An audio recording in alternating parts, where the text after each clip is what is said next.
right, September 18th, 2025. I have my thing that I felt led to share. Psalm 121. This is about mountains. This is about why we look at mountains. Why mountains are important. And ultimately, Jesus is going to be on this earth sitting on a mountaintop, and every eye will see him. So now I'm going to take you back in time 4,000 years, 3,500 years, 3,000 years. You're a Jew. You're one of the tribes of Jacob. Every year at Passover, at Shavuot and the Feast of the Tabernacle, we're almost there for this year, you had to do a pilgrimage. You had to ascend. No matter where you lived in Israel, you had to make your way to Jerusalem, to the temple. And while you were walking, you were looking ahead at the mountains around Jerusalem. So, mountains, God chose Jerusalem's location physically. God chose everything about that location. From the days of Abraham, when he gave a tithe after he defeated the kings that stole Lot, he gave a tithe to the king of Salem, Melchizedek, who had no genealogy. Melchizedek had a presence in Jerusalem because he was the king of Salem. So you're a Jew, you're a real human being like you and me. You just happen to be born in one of the 12 tribes, and you are commanded to go up to Jerusalem 3 times in a year. Now today, we live in the modern world with no history knowledge. Most people live in cities. They don't know what nature is like. They don't walk outside. They don't get into the woods. And they don't, most of them, go to the mountaintops. I happen to live by Pilot Mountain. It's a postage stamp that God put in place after the flood. It is a proof that there was a worldwide flood based on the rocks and the lines, like a ring on a tree, of the descent of the waters after the waters went above the highest mountain peaks.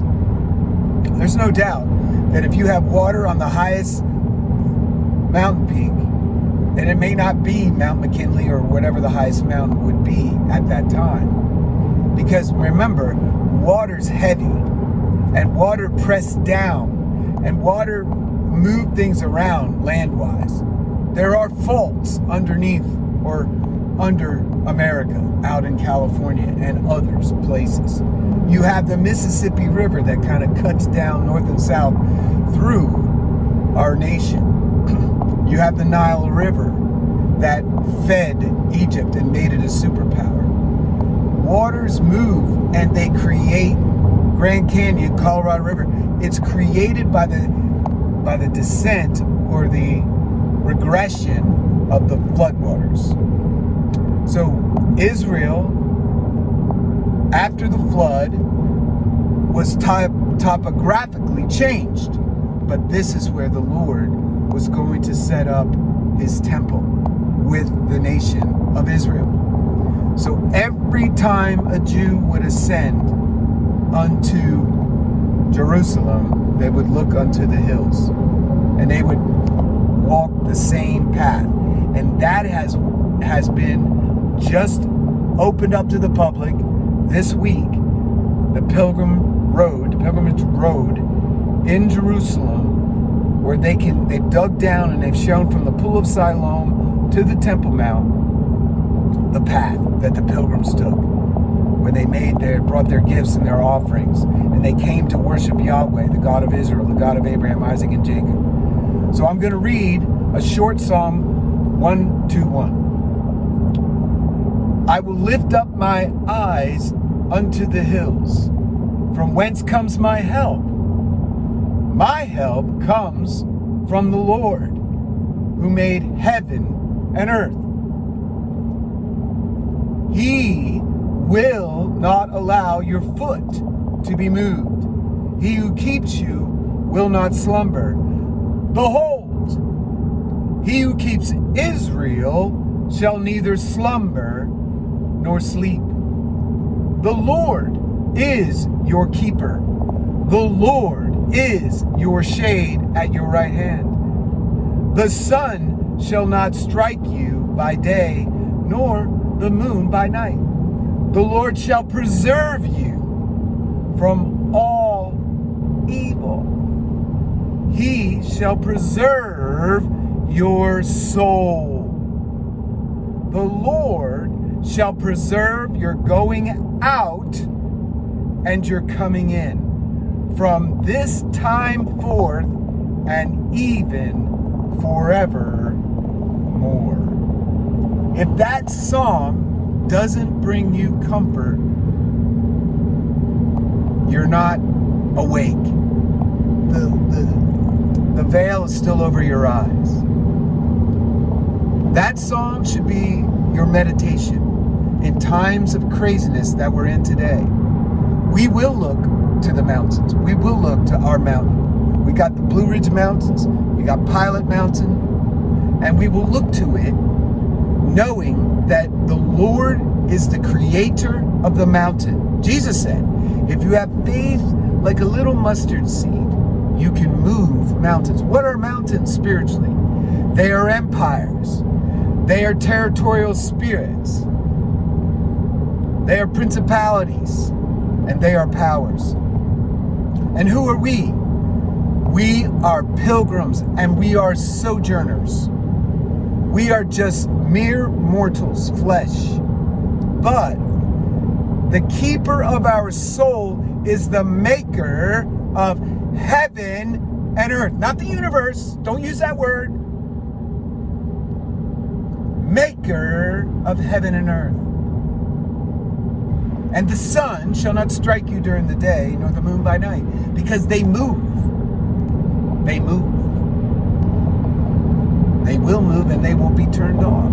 Because the one who is keeping your soul owns the mountains, owns the sun, owns heaven, runs it all. And he will protect your going out and you're coming in and you're coming in and you're going out from this time forth and forevermore. So that promise was made to Israel. Now, does that now say church? Ecclesia? No. Now we understand that Israel was broken into a bazillion pieces and scattered to the winds after Jesus ascended on high and after 70 AD. We understand that James says this letter is written to the dispersed ones, the 12 tribes. But he's still the God of Israel. All those prophetic words I've read out of Joel and Amos and Isaiah and Ezekiel, all those words out of Micah, all those words out of Haggai, right? And Habakkuk about the future of Israel. Remember, the 12 apostles were Jews. And when the Holy Spirit was poured out and Peter was preaching the first sermon, he referred it back to Joel chapter 2. The latter days and the outpouring of the Holy Spirit for what? The restoration of Israel, which started with ecclesia, house churches, but eventually will be fulfilled in the land promises to Abraham being fully fulfilled. When Jesus himself, as King of Kings and Lord of Lords, will rest his throne down in Jerusalem, the holy city of God that belongs to Israel, not to Hamas, not to whatever Dome of the Rock represents, but it belongs to the God of Abraham, Isaac, and Jacob. And that is my God. That is your God if you are truly calling upon the name of the Lord in sincerity of heart and you believe in Jesus and all that he says he was and all that he fulfilled. You are also grafted into these blessed promises to Israel. Hating Israel is hating yourself. May God bless these words. Shalom.